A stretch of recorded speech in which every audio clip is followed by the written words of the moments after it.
silla vacía es una técnica que empleamos en la terapia Gestalt con el objetivo de que el consultante pueda por él mismo cerrar sus asuntos pendientes.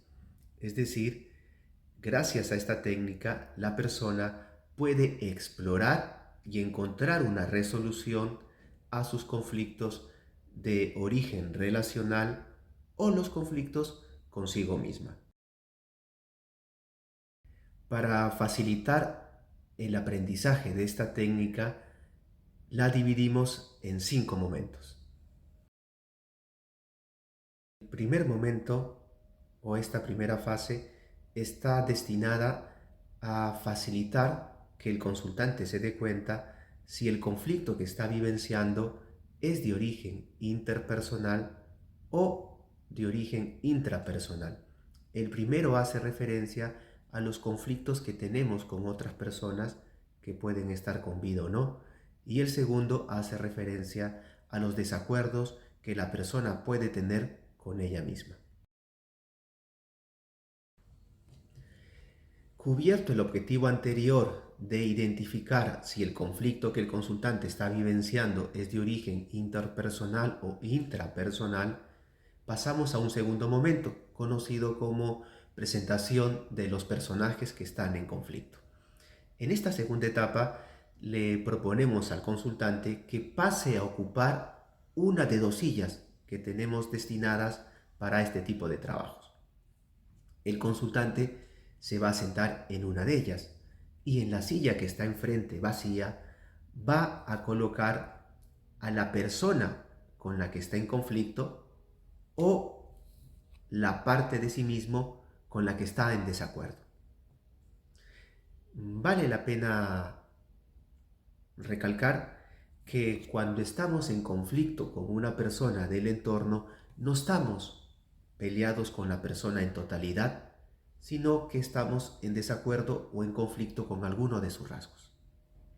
En esta etapa, el consultante se va a cambiar de silla para poder presentar a los personajes que están en conflicto.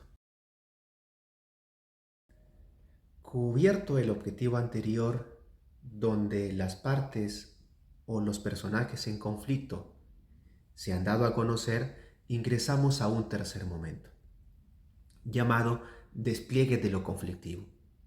En este punto me gustaría hablar de 3 aspectos. En esta etapa vamos a utilizar las técnicas gestálticas para facilitar que el conflicto aparezca con toda claridad. Las técnicas gestálticas también las vamos a utilizar para facilitar que el consultante se dé cuenta profundamente de la emoción que está experimentando, pueda encontrar un camino de expresión a dicha emoción, tome una mayor conciencia de la necesidad que no ha sido atendida y pueda expresar lo que está necesitando. O, en el caso de un conflicto intrapersonal, las técnicas van a permitir que el consultante se dé cuenta de que la manera en que se está tratando a sí mismo, lejos de lograr algún tipo de alivio, está incrementando su malestar o sufrimiento. Un tercer aspecto importante que puede ocurrir en este tercer bloque del despliegue de esta técnica es que el conflicto que se abrió al inicio de la sesión en este punto tenga que ser redefinido. Me explico. Quizá empezamos la sesión explorando el conflicto entre el consultante y una persona significativa de su entorno actual, por ejemplo la pareja. Y a medida que el consultante ha ido explorando este conflicto, se da cuenta que esta necesidad que no está siendo atendida o resuelta en esta interacción actual lo remonta a su adolescencia o niñez, donde esta necesidad tampoco fue bien atendida o resuelta. En estos casos, el trabajo ya no va a continuar con la persona de su entorno actual, sino que el consultante ahora va a visualizar en la silla vacía a esa persona significativa de su adolescencia o su niñez.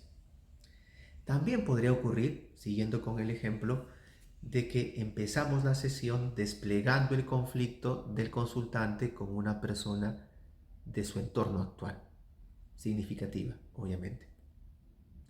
Y a medida que el trabajo va avanzando, el consultante se da cuenta que eso que está viendo en esta persona en realidad es una parte de sí. En ese caso, el trabajo también va a cambiar. Ya no se va a continuar el trabajo con esta persona del entorno actual significativo, sino que ahora en la silla vacía el consultante va a visualizar a esa parte de sí mismo con la que está en desacuerdo. Podría ocurrir también que el consultante inicia la sesión desplegando un desacuerdo con él mismo y a medida que va avanzando el despliegue de la silla vacía, se da cuenta que eso que está viendo en él lo remonta a una situación conflictiva con una persona de su entorno. Esto quiere decir que en esta tercera etapa o en esta tercera fase de la silla vacía, el conflicto puede cambiar. Puede pasar de ser un conflicto actual a ser un conflicto con una persona significativa de mi historia, o puede ser que un conflicto conmigo mismo me remonte a un conflicto con otra persona, o un conflicto con otra persona me remonte a un conflicto conmigo mismo. Y así llegamos a un cuarto momento conocido como etapa de resolución.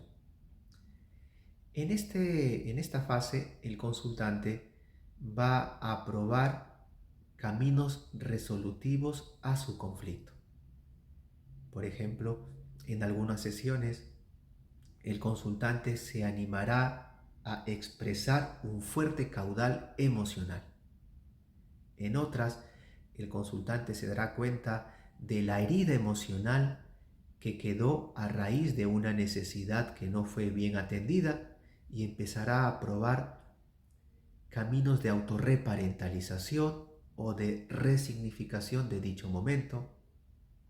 En otros casos, como puede ocurrir con el duelo, el consultante se puede animar en esta etapa a despedirse de la persona amada. En el caso de los conflictos intrapsíquicos,